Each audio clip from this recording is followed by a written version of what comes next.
सलमान खान की film battle of Galwan का teaser क्या आया, चीन तिलमिला उठा। टीजर के महज 3 दिन के भीतर ही चीन के सरकारी मीडिया ग्लोबल टाइम्स ने इस पर हमला बोल दिया।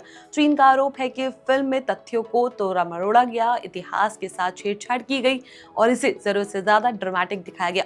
लेकिन सवाल यह है कि जब भारत अपनी शहादत और बहादुरी दिखाता है तो चीन को इतनी तकलीफ क्यों होती है।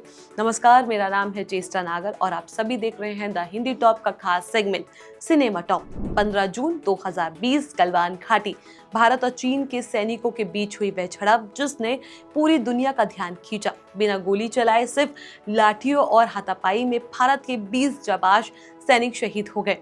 यही घटना अब Bollywood film battle of Galwan की आत्मा है। जैसे इस फिल्म का टीजर रिलीज हुआ, चीन के सरकारी अखबार ग्लोबल टाइम्स ने इसे लेकर तीखी प्रतिक्रिया दी। ग्लोबल टाइम्स ने अपने आर्टिकल में दावा किया कि फिल्म में तथ्यों को बिगाड़ा गया है और इसे ओवर द टॉप तरीके से दिखाया गया। आर्टिकल की हेडलाइन ही चीन की बेचैनी दिखाती है, जिसमें कहा गया कि कोई भी ड्रामा किसी देश की स्क्वेयर टेरिटरी को प्रभावित नहीं कर सकता। यानी चीन ये जताने की कोशिश कर रहा है कि भारत फिल्मों के जरिए राष्ट्रवाद भड़काता है। चीन ने अपने लेख में सोशल मीडिया कमेंट्स का सहारा लिया। एक वीडियो यूजर के कमेंट को छुपाते हुए कहा गया कि जब इतिहास में कमी रह जाती है तब बॉलीवुड की एंट्री होती है। वहीं टीजर की आखिरी सीन में सलमान खान के हाथ में लाठी और चीनी सैनिकों पर हमला करते सीन को गेम ऑफ थ्रोन्स की कॉपी बताया गया। यहाँ तक कि कलाकारों के कपड़े और हेयर स्टाइल तक पर सवाल उठाए गए। लेकिन असली सवाल यह है कि चीन को इतना गुस्सा क्यों आया। वजह साफ है, गलवान की सच्चाई। चीन लंबे समय तक इस झड़प में अपने सैनिकों की मौत का आंकड़ा छुपाता रहा। फिल्मों में अगर भारत अपनी बहादुरी दिखाता है तो वह ओवर ड्रामा हो जाता है, लेकिन अगर चीन अपने नुकसान को छुपाए तो वह इतिहास नहीं बल्कि रणनीति कहलाती है। फिल्मों में सिनेमाई छूट जाती है, लेकिन मौत के आंकड़े छुपाना इतिहास से धोखा है।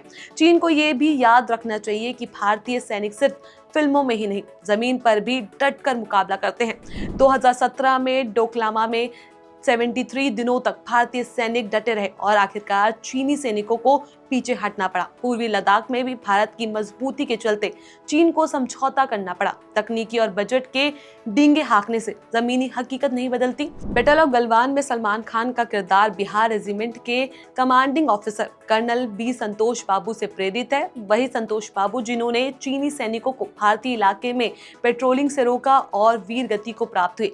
ये फिल्म किसी काल्पनिक कहानी पर नहीं बल्कि असली शहादत और बलिदान पर आधारित है। ऐसे में अगर चीन को इससे परेशानी हो रही है तो इसका मतलब साफ है, सच्चाई उसे चुभ रही है। बैटल ऑफ गलवान 2026 के अप्रैल में रिलीज होगी और इसे डायरेक्ट किया है अपूर्व लखिया ने। फिल्म अभी रिलीज भी नहीं हुई और चीन का सरकारी मीडिया पहले ही डिफेंस मोड में आ गया है। इससे बड़ा सबूत क्या होगा कि फिल्म का असर कितना गहरा है। तो चीन को भाषण देने से पहले अपने विस्तारवादी इतिहास को भी देखना चाहिए। तिब्बत पर कब्जा, अरुणाचल पर दावा और लगभग हर पड़ोसी देश से सीमा विवाद। ऐसे में भारत की एक फिल्म पर सवाल उठाना खुद चीन की हिपोक्रेसी को उजागर करता है। कुल मिलाकर बैटल ऑफ गलवान का टीजर सिर्फ एक फिल्म का प्रचार नहीं बल्कि भारत की बहादुरी और शहादत की याद है। चीन की नाराजगी इस बात का संकेत है कि ये कहानी उसे असहज कर रही है। अब देखना होगा कि जब फिल्म रिलीज होगी तब ये बहस कितनी और तेज होती है। इस खबर में बस इतना ही। इस खबर को लेकर आपका क्या कुछ कहना है, अपनी राय हमें नीचे कमेंट बॉक्स में जरूर बताएं। ऐसी एंटरटेनमेंट की और वीडियोस के लिए आप हमारे चैनल द हिंदी टॉप को सब्सक्राइब कर लें। इसके अलावा आप हमें एक्स, फेसबुक और इंस्टाग्राम पर भी फॉलो कर सकते हैं।